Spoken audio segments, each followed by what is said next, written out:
അകാലത്തിൽ പൊലിഞ്ഞ മകന്റെ ഓർമ്മയ്ക്കായി ചിത്രമതിൽ ഒരുക്കി കുടുംബം. യുവചിത്രകാരൻ അർജുൻ കെ ദാസിന്റെ സ്മരണയ്ക്കായാണ് കാസർഗോഡിന്റെ പൈതൃകങ്ങൾ കൂട്ടിയിണക്കി ചിത്രമതിൽ ഒരുക്കിയത്. അർജുൻ കെ ദാസ് ഫൗണ്ടേഷനും BRDSയും ചേർന്നാണ് നിറങ്ങളുടെ വർണ്ണക്കാഴ്ച ഒരുക്കിയത്.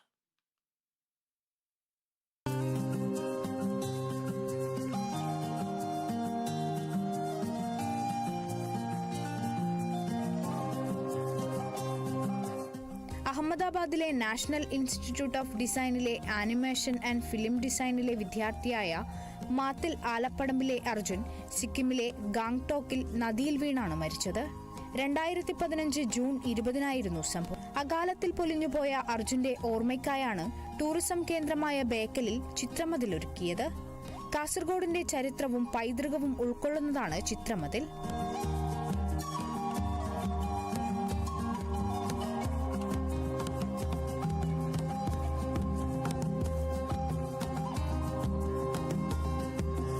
അർജുൻ കെ ദാസിന്റെ കുടുംബവും അർജുൻ കെ ദാസ് ഫൗണ്ടേഷനും BRDSയും ചേർന്നാണ് ചിത്രമതിൽ ഒരുക്കിയത്.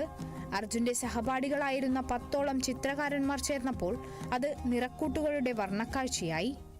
മോനൊരു ചിത്രകാരനായിരുന്നു, NID സ്റ്റുഡൻ്റ് ആയിരുന്നു. അപ്പോൾ അവന് ഇഷ്ടപ്പെട്ടൊരു മേഖലയാണ് വാൾ ആർട്ട്. അപ്പോൾ അവൻ കുറേ സ്ഥലങ്ങളിൽ ഇന്ത്യയിൽ ചെയ്തിട്ടുണ്ട്. അപ്പോൾ അതിൻ്റെ ഭാഗമായിട്ട് അപ്പോൾ അവൻ്റെ ഓർമ്മയ്ക്ക് നമ്മൾ ഈ രീതി തിരഞ്ഞെടുത്ത് 3 വർഷമായി ഇപ്പോൾ ഇതങ്ങനെ ചെയ്യുന്നു. അതുകൂടാതെ അവൻ്റെ ചിത്ര പ്രദർശനങ്ങൾ നടത്താറുണ്ട്. അതുപോലെ കുട്ടികൾക്ക് വേണ്ടിയുള്ള ആർട്ട് ക്യാമ്പുകൾ നടത്താറുണ്ട്. ചിത്രരചനാമതിൽ നമ്മൾ ഓരോ വർഷവും അവൻ്റെ ബർത്ത്ഡേക്ക് ചെയ്തു വരുന്നത്. അവൻ 10 വർഷത്തോളം നമ്മൾ വേർപെട്ട് പോയിട്ട് ഈ 10 വർഷത്തിനുള്ളിൽ വളർന്നു വരുന്ന ചിത്രരചന കുട്ടികൾക്ക് അവർ ക്യാമ്പുകൾ, ചിത്രരചന മത്സരങ്ങൾ നമ്മൾ നടത്തിയിട്ടുണ്ട്. ഉദുമ MLA CH കുഞ്ഞമ്പു ചിത്രമതിൽ നാടിന് സമർപ്പിച്ചു. GS Pradeep, Lalithakala Akademi chairman Aby N Jose തുടങ്ങിയവർ പങ്കെടുത്തു. കോഴിക്കോടിന്റെ ചരിത്രവുമായി ബന്ധപ്പെട്ട് നേരത്തെ സരോവരം പാർക്കിലും ചിത്രം വരച്ചിരുന്നു. ടെലിസ്കോപ്പിലൂടെ നോക്കുന്ന വാസ്കോഡഗാമയുടെ ചിത്രം വരയ്ക്കണമെന്നത് അർജുന്റെ ആഗ്രഹമായിരുന്നു. ഇതാണ് സുഹൃത്തുക്കൾ ചേർന്ന് നിറവേറ്റിയത്.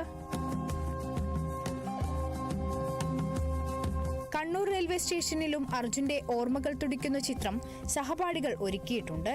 പോലീസ് ഓഫീസറായിരുന്ന മോഹൻദാസിന്റെയും ഹെൽത്ത് ഡിപ്പാർട്ട്മെന്റ് ജീവനക്കാരിയായിരുന്ന കരുണയുടെയും മകനാണ് അർജുൻ. Kerala vision news, Kasaragod.